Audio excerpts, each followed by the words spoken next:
It's time for Good Evening America with Otri Bona. Now, live from Charlotte, North Carolina, here's Otri Bona.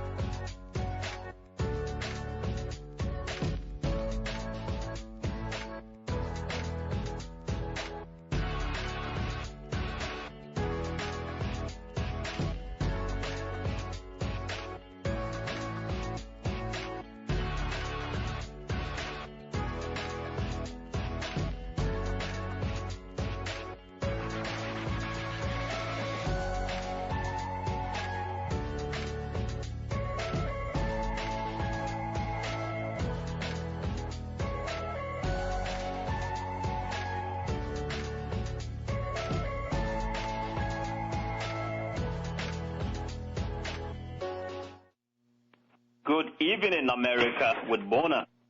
This is your host. Thank you for tuning in and for inviting us into your homes and offices. So my show is on every Tuesday at 8 p.m. Eastern Time, and it lasts through 9 p.m. Eastern Time. Listeners can simply go to www.haramberadio.com and click on Listen Live, and you'll be there right with us, which I believe you're doing right now. You can also give the number and the link to your friends so that they can dial in. Our goal is to educate, inform, and entertain you. And we hope by the end of our show tonight, we would have achieved this goal. Tonight, I have a very wonderful gentleman line to help me discuss one general topic which is very, very important to our success in life, especially regarding our relationship with one another, and that is faithfulness. What is faithfulness, and how can we be faithful? And when we talk about faithfulness, who is our model, and how do we model this? So I have with me Mr. Benjamin Stevens and Mr. CNN to help me to discuss this. And as I said, it's a general topic, and we'll be taking it from various angles. But I would like us to look at it in maybe 4 angles.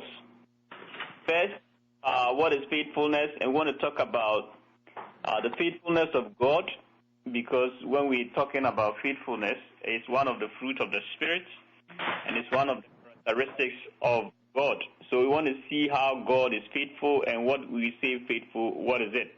Because we are going to try to model our faithfulness on what God's faithfulness is all about. We have statistics so that we can measure what we mean by faithfulness. And then we also talk about faithfulness to ourselves, because we need to be faithful to ourselves, what it means, and then what it entails. And then we also try to talk about faithfulness to one another, maybe in an organization or in your relationship with friends or even other people, the public or the country, any other. But then we want to zero in, maybe the last section is going to be on our spouses, which is very, very key to our discussion tonight. So without too much ado, I will turn to my wonderful guest. And I believe Mr. Benjamin Stevens is already online. Yeah, I'm online. Mr. CNN may join me maybe in the next 10 minutes or so. So I want to start with my wonderful friend, Mr. Benjamin Stevens. Yeah, Mr. Benji, thank you so much for making it tonight and taking time off your busy schedule to be with us. We are very blessed to have you tonight, and we know we're going to be educated by you. So I say good evening and welcome to the show once again. Good evening, Mr. Bona. Thanks for having me. You are wonderful. Thank you so much.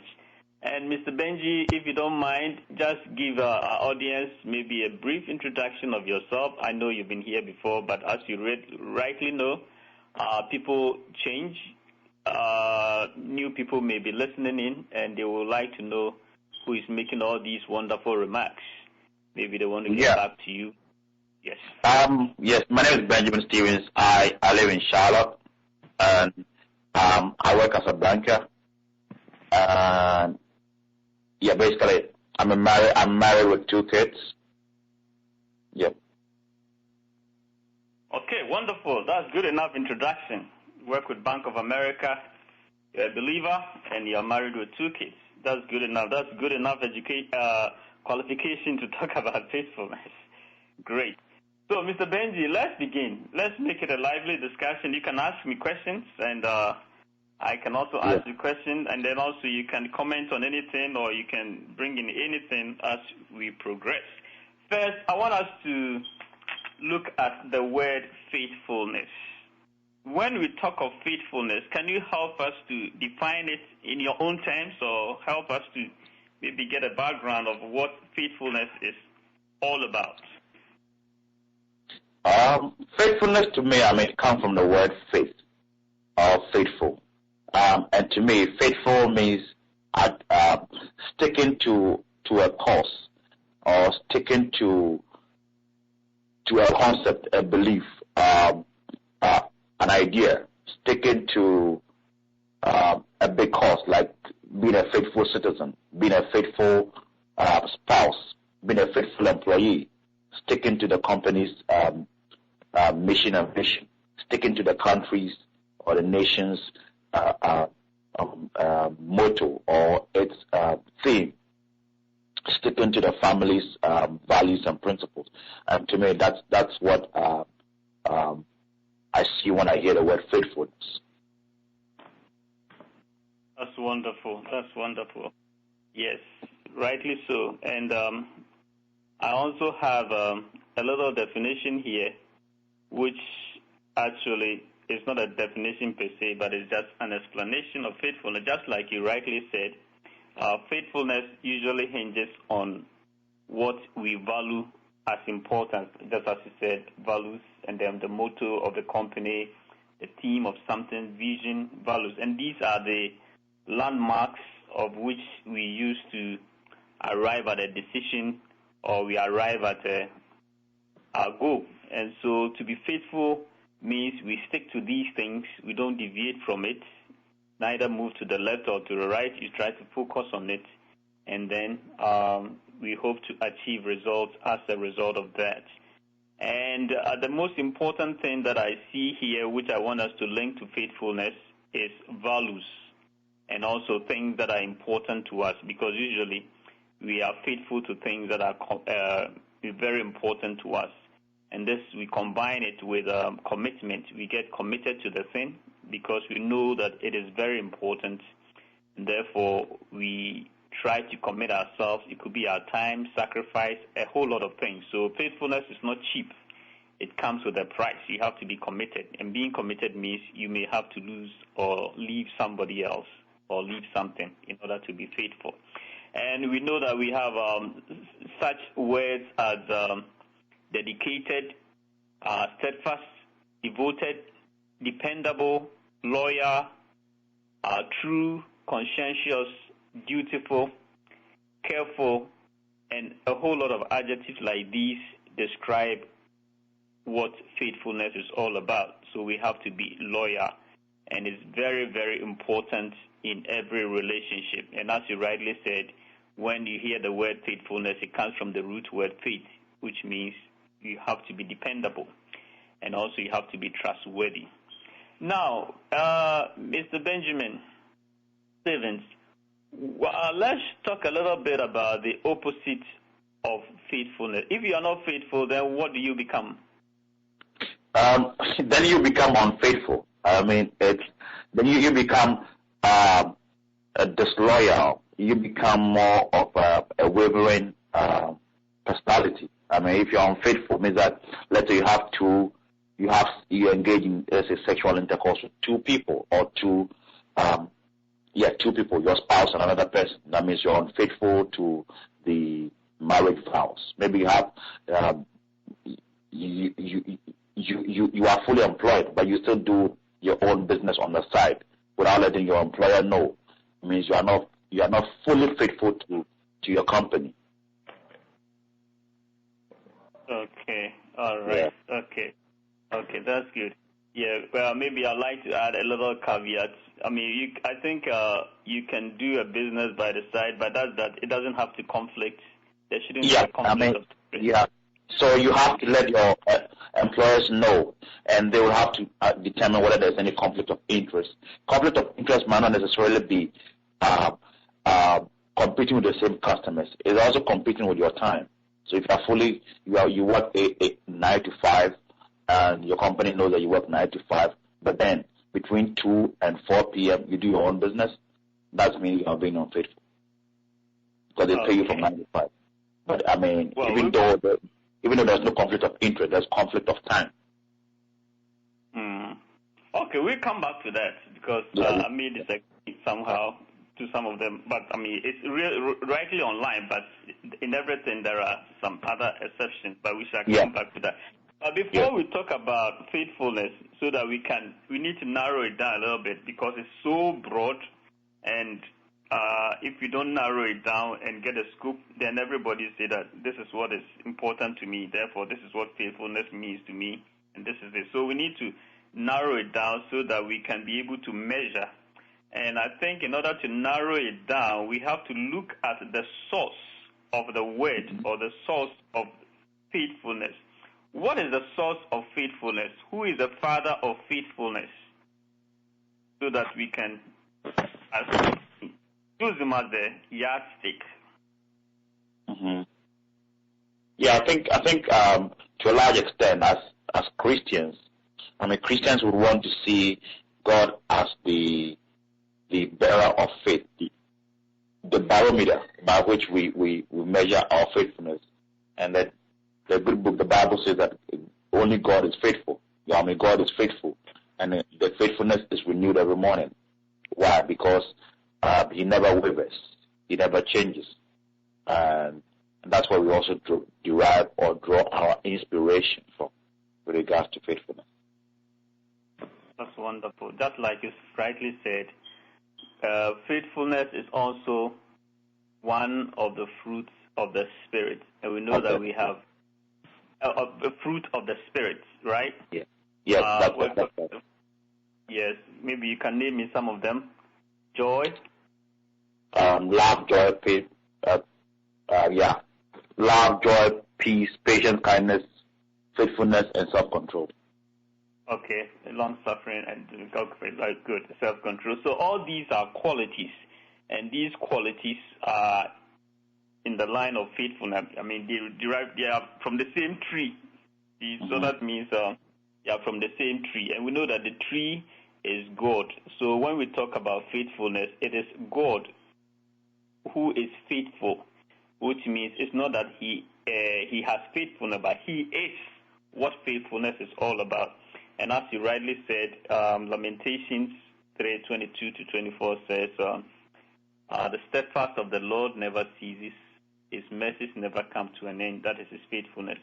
I mean, he's faithful every time. He's always the same, always good to us, even when we are bad. It doesn't matter. Yeah. It doesn't change God. So our attitude doesn't change God's character or his faithfulness. He's always faithful to us. God is always honest to us. God is always, he's himself. And as a result, that is where we see faithfulness. And I think the good book Bible says that God is faithful, and he also expects us to be faithful because he is the one we are modeling after. So that is one thing about faithfulness. Having said that, I want us to, in fact, I have a verse here which is very, from the Bible, as you said, this is Joshua 24, verse 14. This was talking about how God had been to the people of Israel. He helped them through the wilderness. He helped them in many ways. But of course, they were not that faithful, but he was telling them to be faithful. And one way for them to be faithful, what he said was that, I want to quote it. He says, "Now fear the Lord and serve him with all faithfulness. Throw away the gods your ancestors worshipped beyond the Euphrates River and in Egypt, and serve the Lord." So that is what was the instruction. So from here, I gather that one way, I'll come back to the faithfulness of God, but I want us to comment a little bit on this first. One way to show faithfulness is to fear God. That is to fear God. I know the Bible says, blessed are those who fear the Lord and walk in his ways. If you fear the Lord, that means you do the good things that God wants you to do. And we know that everything that is good comes from God. So the good things God wants us to do, if we fear him, we wouldn't be doing the things that are not in line with what his will or his wishes for us are. So that is one thing. We need to fear the Lord, and then we need to serve him. We know that God has been serving us. Even when we take Jesus, for example, he didn't come to lord over us. He came to serve. He was a servant. He rolled his sleeves to serve other people. He wasn't lording over others. So to be faithful means we have to serve in every area that we find ourselves and serve faithfully, as I said, with all faithfulness. That means with clear conscience, with clean mind, not trying to cut corners, not trying to dupe, not trying to do, but to do it well. And then the second part was saying that throw away the gods your ancestors worship beyond the Euphrates, which also means that to be faithful means we don't need to be double-minded. We don't have to serve other things that are in conflict with God. God, I mean, God should be the number one. And we know that when we say we are serving God, basically, so far as I'm concerned, when we are serving God, we are serving ourselves. Because the point is, I mean, we can't do anything for God. Anytime you are serving God, you're only doing good to yourself because you're doing the things that are good for you. Because serving the Lord means you do the things that are not good, things that are evil, you abstain from them. And as we abstain from evil, you are not doing God any good, but you're doing yourself the good, because God doesn't change anyway. He's what he is. Whether you're good or bad, he's still God. But then when we do the good things, then it helps us because, for instance, when you say don't eat certain kind of foods, it's because it's not good for your health. Don't do certain things because he doesn't want you to invite sicknesses into your body and all that. After all, he designed the human system and he knows what is good for it. Just like when the manufacturer of the car or vehicle will tell you don't put maybe 87 gas in a Mercedes, because the moment you put it in, you're going to spoil your engine and it's going to cost you. You're going to lose your asset. So that is how God acts too. So when it tells us not to do certain things, it is for our own good. So he said that we should throw away the gods, and the gods are things that compete with God, things that make us do things that we don't want to do.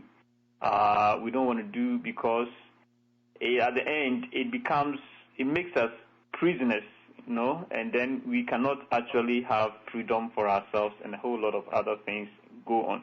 Yeah, I don't want to keep on talking. I will leave it here and let's see if you have any comments from what I've said, or you want to add anything. Then we can come back to the faithfulness of God, and then we can take it from there and just bring it to where we want it to come to. Yeah, I think this is good. Okay. So you don't have any comments on what I just said? I think you hit it right on, even with God saying that they should throw away all their gods, means that God wants them to be faithful to him. He wants them not to have a divided attention. And I think that faithfulness can also be looked at from a divided attention perspective. That having that focus, having that devotion to one person, or in this case to one supreme being, and then having your focus on him. Okay, that's wonderful. So as I rightly said, we are trying to see the model, and then when we come to the discussion of ourselves, others, and our spouses, we are going to relate it to God because he is the model. That's why these things come into being. And then one thing too, when we talk about faithfulness of God, there are certain things that we look at that make us say, yes, God is faithful. And then one of those things is that to be faithful, one has to keep his promise. Mm-hmm. And we know that God is someone who always keeps his promise. The people of Israel, God, they were in bondage. Oh, welcome, Mr. CNN. Hello, how are you guys? We are doing great. We are doing great. We'll get back to you then soon. We are on the topic of faithfulness. As you know, that is what we are discussing. And we have divided into 4 segments. The first one is talking about the faithfulness of God, because we know that when we talk of faithfulness, we have to get a model. We don't want to make it too open and too general. Otherwise, people will say, oh, this is what is important to me, because we have established that faithfulness means being committed to something, and usually something that is of value to you. And we want to narrow it down to what is faithfulness. So we are looking at the source of faithfulness, and we say that is God. And so we want to see the things that God does that makes him faithful, because that is going to be our yardstick when we talk about faithfulness, especially when it comes down to us saying that we have to be faithful to ourselves, we have to be faithful to one another, and we have to be faithful, most importantly, to our spouses. Now, we are on the faithfulness of God. We've seen that to be faithful, one has to keep his promise. And we see that God keeps his promise. Can Benji, can you talk a little bit about how does God keep his promise? Before Mr. CNN come in, when he said he keeps his promise, what has he kept? God keeps his promise. For example, he keeps his promise to bring believers to an expected end. He keeps his promise to call on him, and he will answer. He keeps his promise to be a healer. And his words, like we believe that God doesn't change in his words, and his words are true, that the Bible stays as it is. The Bible is not like a constitution that goes for a review, where after a while we can review it and revoke and uphold. But the Bible stays as it is. For the past 2,000 years, it's been the same. It never changes. So that to me, it's God's faithfulness. Wonderful, wonderful. Mr. CNN. Yes. Yeah, first of all, we are talking about faithfulness. And before we get into that, let's find out what does faith means. Okay, faith is to have a trust, to have a belief. And so when it comes to religion, we have a relationship with God. Okay, which means we believe in God. We are serving God. And he's the only person that we believe in, is the only person that we're going to serve. And how do we do that? You have to pray to him every day. You're being faithful, which means we are looking up to him in everything that we do. Like my brother said, that whatever we want, we ask him. That is the faith, because if I believe that he can make things happen for me, then I have to depend on him. So that is the faithfulness that we have. Okay? And we have to be strict to it, because if you believe in somebody, you do everything. You do everything based on what the person has told you, that the covenant that you have between you and the person.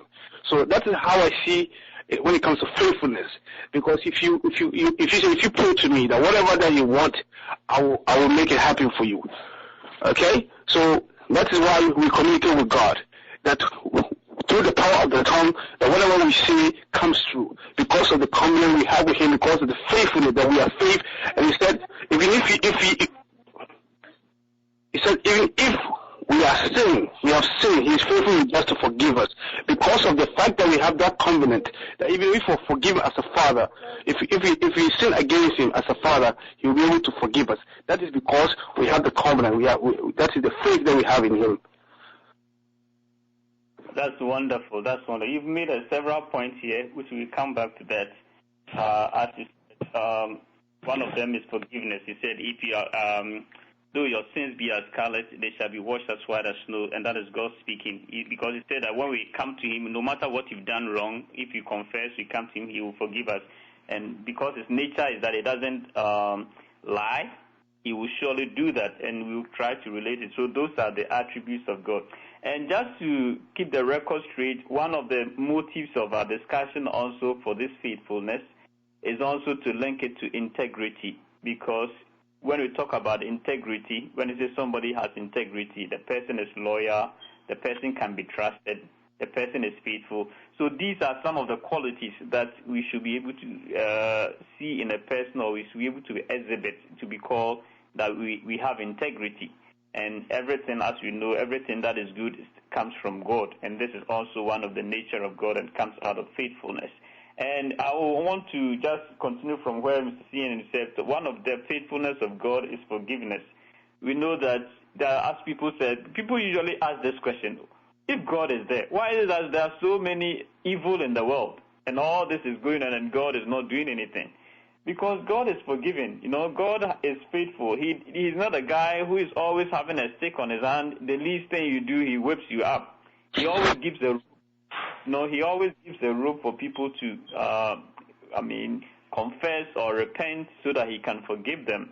That is one of the nature of God, which sometimes is a problem to us because we think there's so much evil and God should get rid of all of them. But as we rightly said, that is the nature of God. He is faithful. As we started, Mr. Benji rightly said, Lamentations 3:22-24 was saying that the steadfast of the love never ceases. His faithfulness never comes to an end.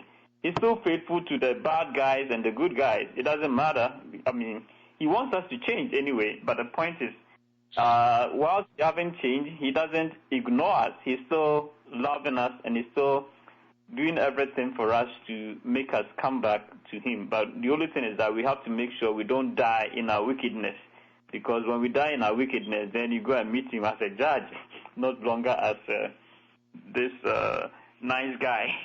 Anyway, so we keep on. And the other thing, too, that they talk about the faithfulness, of course, we know that God cannot deny himself, which means when he says something, he has to do it. That's what we have rightly said. And the other thing, too, which is very, very important, is that he's unchangingly consistent.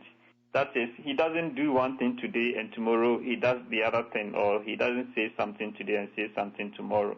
He's very consistent. I want us to a little bit this consistency because I want to relate it to ourselves very soon because this will be the same thing that we'll be mentioning.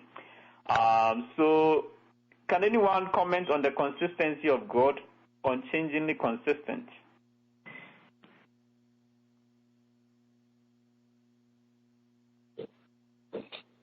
I think I can do that.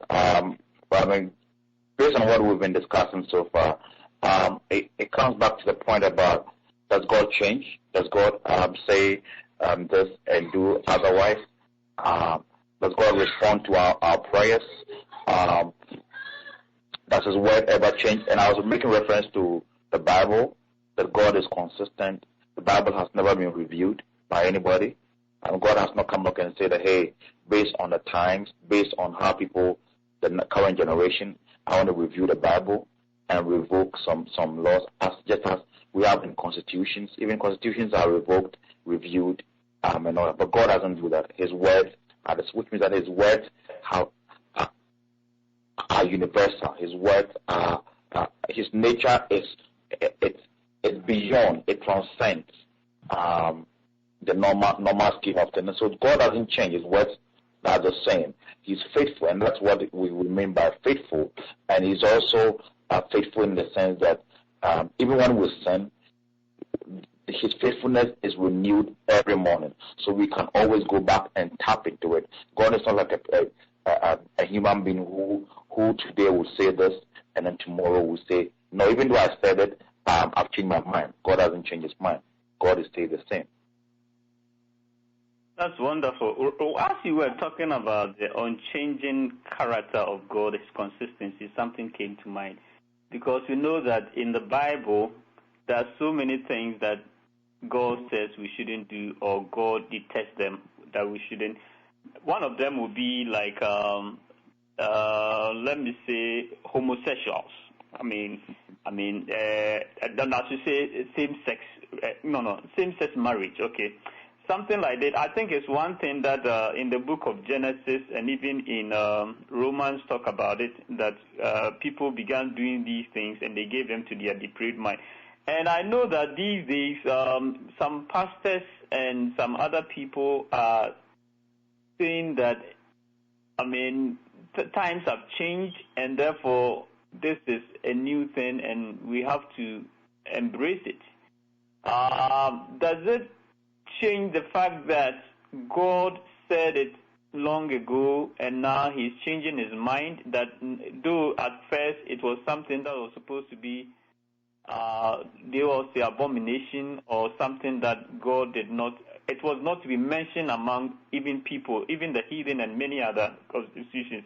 Can we say that God has changed his mind? Because I believe these days people are trying even to change some of the wordings of the Bible where the she and the he, they are trying to take it out and make it neutral, gender neutral, maybe just to suit these things. I don't know if anyone can comment, maybe just 30 seconds or 1 minute on this. Does it, sit well with the characteristics as a faithful God who we know is unchangingly consistent? Doesn't it, seem that if we accept that, then it means that God is not consistent because he's changing his mind? This is Mr. Senior. Let me tell you briefly. First of all, the Bible, what is the Bible? I quite remember my brother said the Bible is the Constitution. We have men of God who have decided that they want to keep in time with the 21st century, but they forgot to realize as a servant, you always have to follow your master. And when you don't follow your master, the master will one day rise. We all go to heaven, and we have to be accountable to the God and ask yourself, say, did you follow my instructions to you? First of all, homosexuality or same-sex marriage is personal.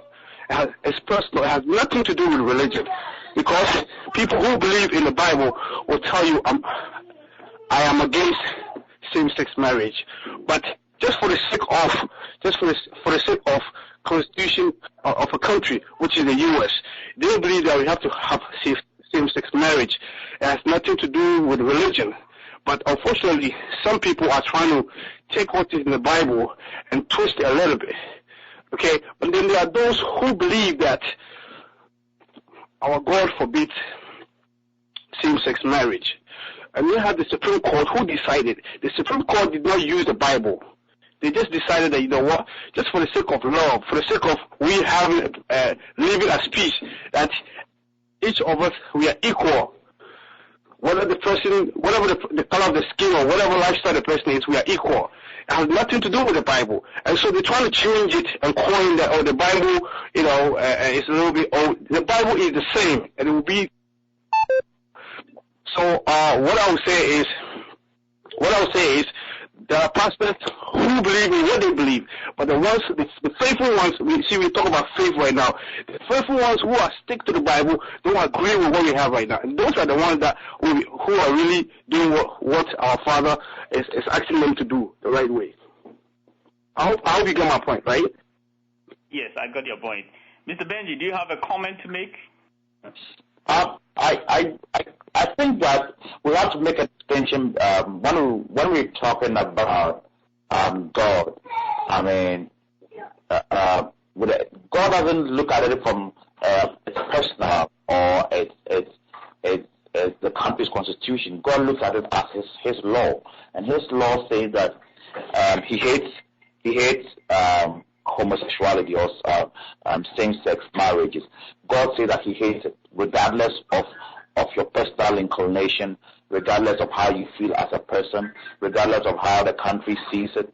He wants to let the world know that he hates it. Now, countries have had their own interpretation, and sometimes those who are in the realm of affairs might not be people who believe in the Bible, and they look at it from a legal perspective. But from a godly perspective, God has never changed on his word about homosexuality and same-sex marriage. God has still said the same. The Bible is very emphatic about the position of Christianity on same-sex marriage. It's in black and white. But as to whether countries will take it, some countries have people who are not really who doesn't really believe in the Bible, and so they will have their own interpretation. But as far as God's interpretation is concerned, it's very emphatic, and God has not changed on that. And so if you use that as an example, then you can say that God is faithful because he never goes back on his word. Thank you so much. Thank you so much. As both of you gentlemen have said, it's true. I mean, there's a nation, there's a people. This can be personal affair and all that. And the same thing applies to many other things can be personal. Basically, anyone can make it personal. But when we are talking about the faithfulness of God, what we are trying to establish here is that if God has said it 20,000 years ago or million years ago, it's still the same. Because God's character is such that he cannot change what he has said. He said, my word is established. No, it's established, which means it is done. So for those people who would like to take the Bible to justify certain things, we are just trying to caution that God doesn't change his mind. So that at least people should know that if the Bible said it 20,000 years ago, it is still the same. Unless God didn't say it. If God said it, then he's unchangingly consistent. So that is the only thing we can say about that. So anything that anybody will say, if somebody says, oh, stealing, you can just steal a little bit, not too much, that is not what God said. He didn't change his mind. He said it's wrong, it's wrong. Whatever God says is wrong, to him is wrong. And he will know how to deal with those, who break his law. But then we also have to remember that God is also faithful. Though you break the law, when you come back and you repent, he will forgive you. But that doesn't mean that we should have the license of breaking God's laws all the time, knowing that when we come back, he will forgive us. Yes, anytime you come, because of his nature, his faithfulness, he will always forgive you. But make sure that you don't get to the point where you never was able to confess or be able to get forgiveness before you gave up the ghost, because then that will be the last mark, and you may have to, as Mr. CNN rightly said, you'll be judged. You'll be told to give account of. Now let's bring it back home to ourselves. How can we be faithful to ourselves? Given these qualities of God, we have to be keep our promise. We have to be consistent and all these things. Maybe you can give me a statement or some little explanation about how can we be faithful to ourselves. Mr. C. Do you want me to comment? Yeah, comment on it. In the first place, okay. Do you believe that we have to be faithful to ourselves? If you do, then how can we? I think we also have to be faithful to ourselves. We have to be faithful to ourselves from the point of view of what our values are, what our belief system is. And so if my belief system is that I believe in giving and I have an opportunity to give to somebody, but I don't do it, that point, I'm not being faithful to myself. I'm not being faithful to I'm not being loyal to my personality.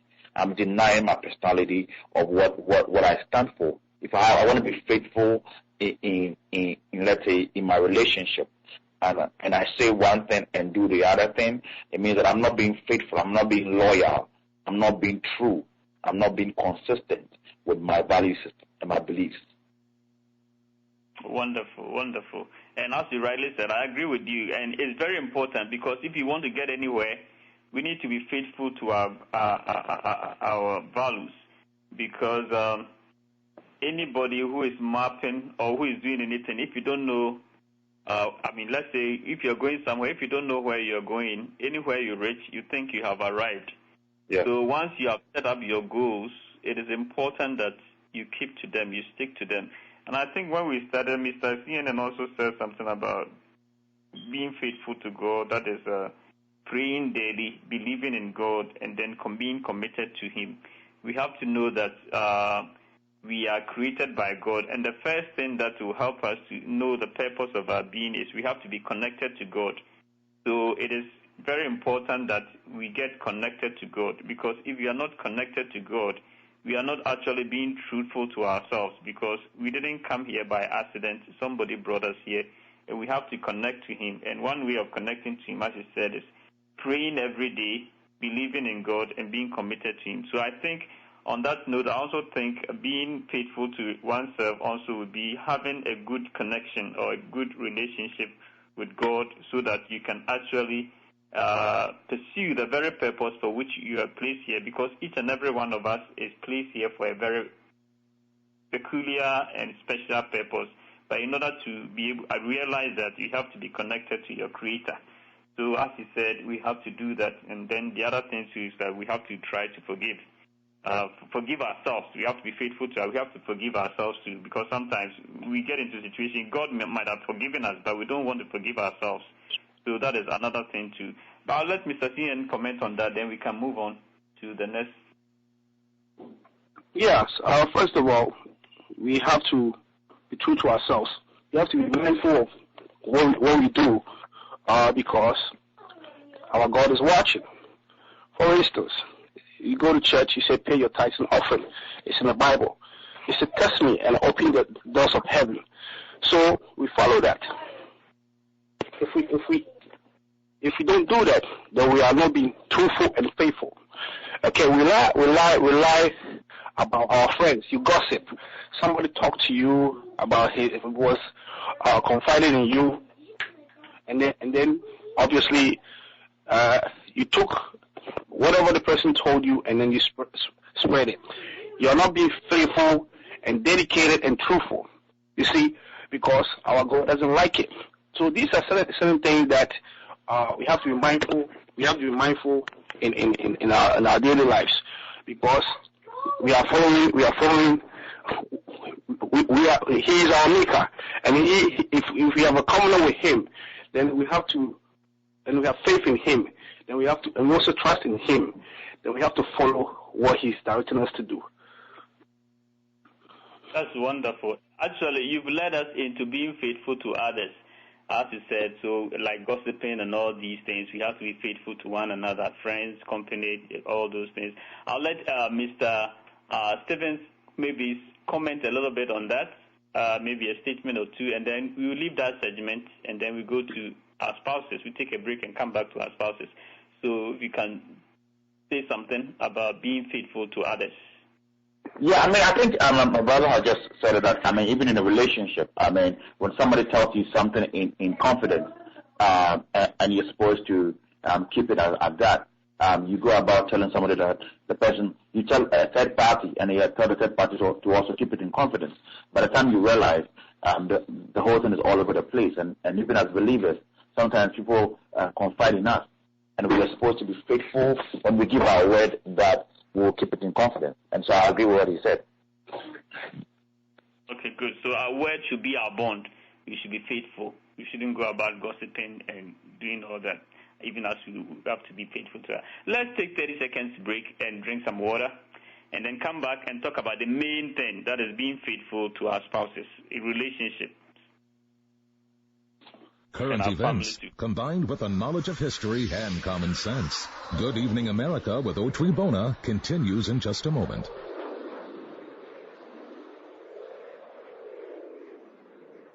More of Good Evening America with Otri Bona is coming up from the Harambe Radio Network.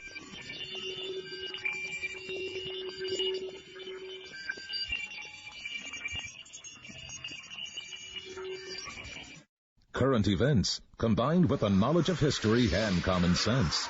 Good Evening America with Otri Bona continues in just a moment.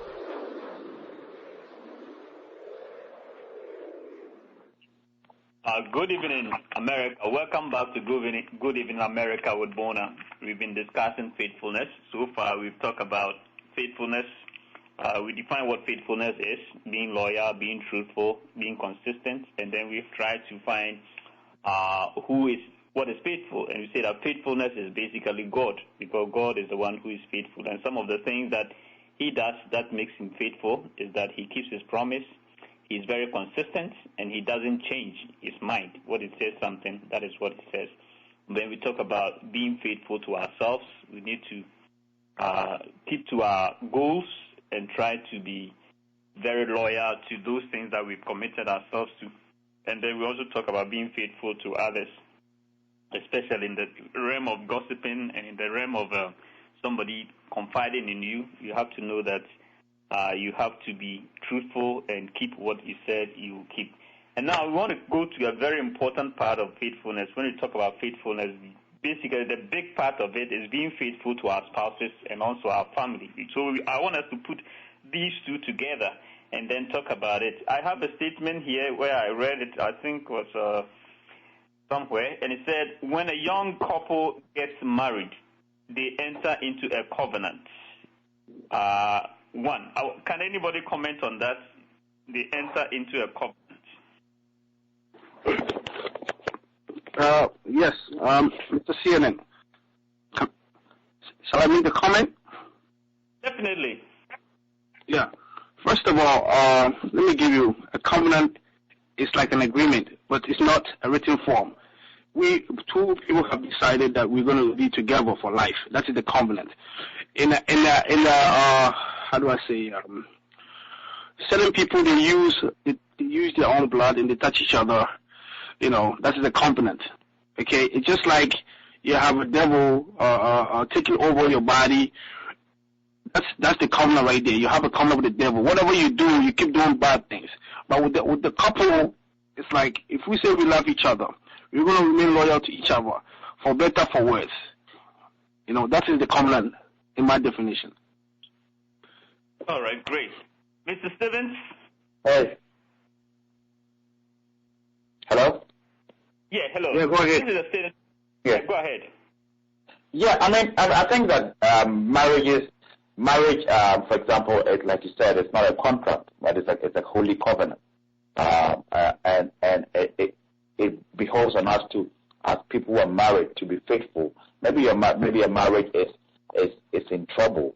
Perhaps the person feels like throwing in the towel and leaving the spouse. Maybe they often say that if only he or she would shape up and start doing things this way or that way, or then our marriage would be better. And nothing changes. But you feel like throwing in the towel. You feel like the person is not fulfilling his part of the quote-unquote contract. But marriage is not a contract. It is a covenant. A covenant behoves on each party to be faithful, even when the other party is not adhering to the vows. That's what I would say. Okay, thank you so much. Yeah, as you rightly said, let me just add that, and for example, in marriage, the vow or the covenant is not with the other party, it's with God. You make a vow to God, that you're going to fulfill your part of the marriage. The vow is not with the other party. The vow to me, it's with God. You make a vow to God, okay, that you're not going to delay in not being faithful in your marriage, because marriage is God's institution, and He requires everybody to be faithful. So your faithfulness in a marriage is not necessarily to your partner, but to God. Wow, that's deep. That's very, very important. And I think I can quote you Ecclesiastes chapter 5, verse 4 to 5, and that's it. Process of fulfilling your vow. Okay. So we can go. Yeah. Actually, also being faithful in a marriage is not only about the marriage didn't work and then you try your best and then you move on. No. Sometimes we need to find out reasons why some of us are not being faithful, because you have to I always say that for you to be truthful to yourself, you have to tolerate the other spouse. Marriage is not all about just love. It's about two personalities. And then once you understand the character of the other person, if you understand the mood swings of the other, your spouse, and you're able to adapt and deal with it, you'll be able to understand who you live with. Sometimes it's always boiled to the fact that people don't take the time to learn about their spouses, and that comes to a point where when each of them have a conflict, that is where the faithfulness comes into question, because the other person doesn't seem to understand that maybe my wife was joking and I took it seriously. Okay, so tolerance is part of it, and when you tolerate your individual, you'll be truthful and faithful. That's wonderful. That's true, because as we look at the characteristics of God, we see that tolerance is when He said His faithfulness is never comes here. That means He's tolerating us. He forgives us any time we come in. And as you rightly said, we need to know that so that we can forgive others. And I also like what Mr. Stevens says, that it's a covenant, it's not a contract. I think we make a mistake with all the time that, oh, this one has broke his part of the covenant. Bring 50-50, I put this down, now I brought 50, you didn't bring your 50, and now I have to make it 52, therefore we have to break. No, as you said, it is not like that. It is a covenant. And the covenant is not just with the person that you're dealing with. It's a covenant with God. So it's a trinity. It's a three-party. So it's not just the two of you. So you have to note that it's a three-party. God is involved. So you have to know that. And then the other thing I want us to talk about is that it says engaging in sex only with one spouse or only with one's partner in a sexual relationship. And then it says sins against, if you engage in sexual relationship outside of your marriage, it said that you have sinned against your own body. And I think it's something that God doesn't take lightly to that. Can anybody comment on that, having sex outside of your marriage? How does it break the relationship, make you unfaithful?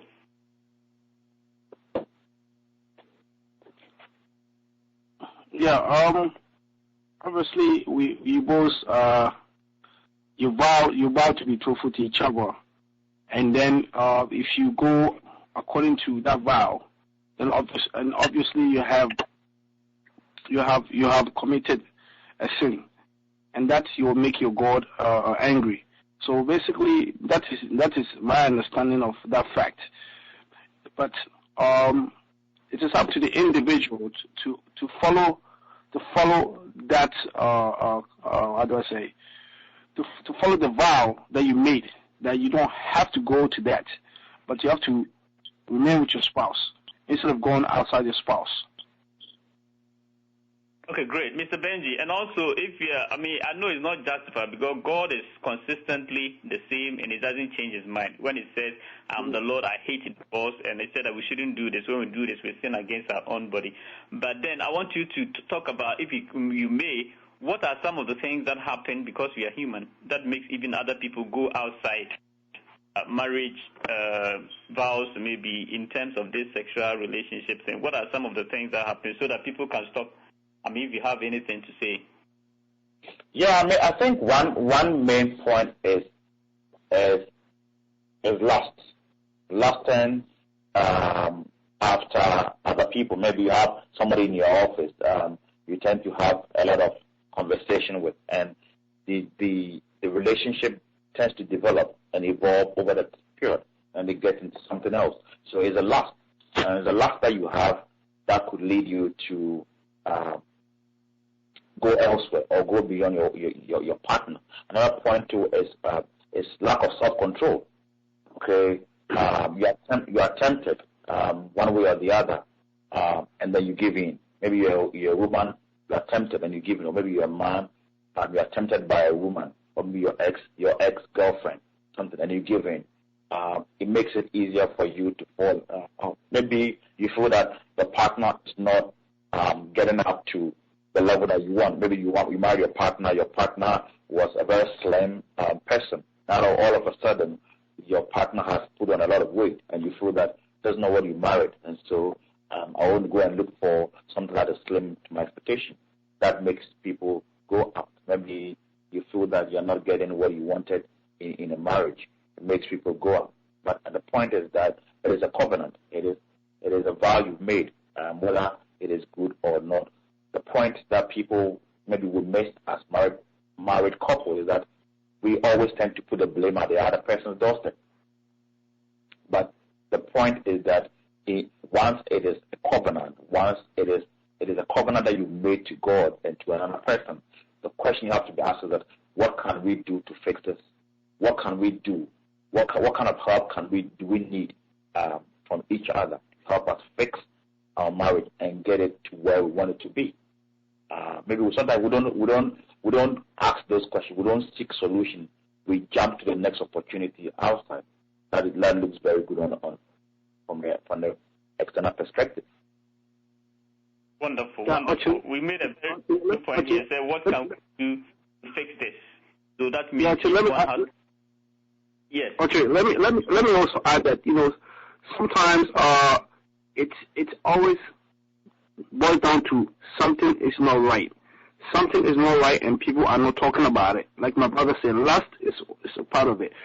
If the bedroom is what's happening in the bedroom is not right, you have to talk about it. Okay, you have to really learn from each other, to make it work. Unfortunately, when it doesn't happen, that is where the outside marital affair comes in.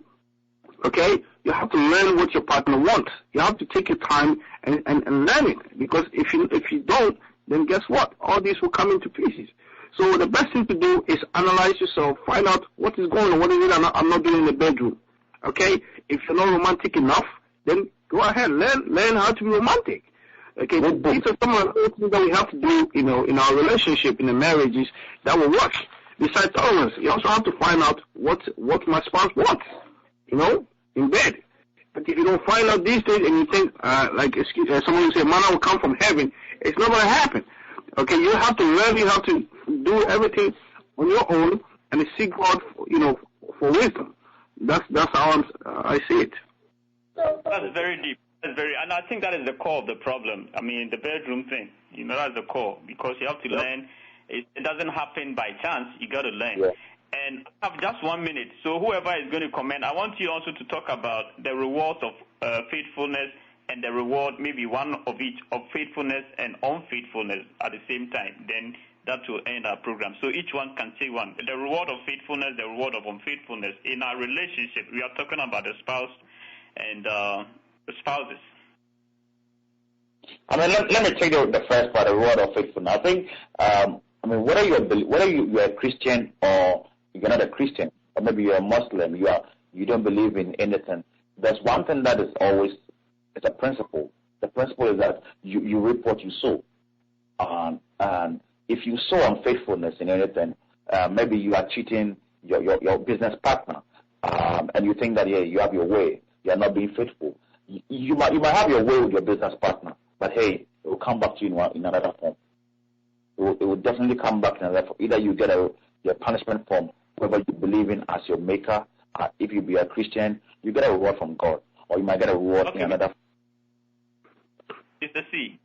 And also faithfulness also comes with gratefulness, especially in this day and age, especially when we have traveled afar from Ghana, and then you have some people that didn't have a place to stay, and then somebody gives you the room to stay for a few days, and then you finally decided that, I have all that I need, to be living good in America, and all of a sudden you forgot about how it all started. The person who gave you a roof on top of your head.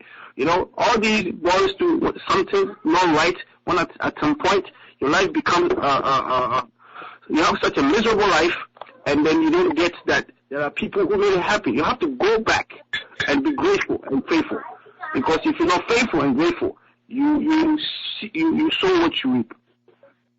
Thank you so much. That was very deep. So on that note, we end here is gratitude. Everything comes back to gratitude. We are faithful to God because we are grateful for what He has done for us. We are grateful.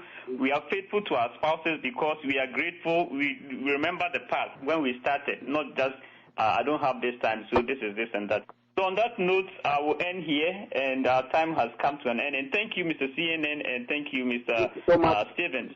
Really educated. Thank you for having us. And I hope the audience have been educated as well. So on that note, I will leave you with one thing. Be grateful to your spouses, be grateful to yourself, and be grateful to others, and be grateful to God, so that we can move on and then we can be faithful. Thank you so much, and we will see you back next week. Thank you so much, and we will see you back next week. Thank you so much, and we will see you back next week. Thank you so much, and we will see you back next week. Thank you so much, and we will see you back next week. Thank you so much, and we will see you back next week. Thank you so much, and we will see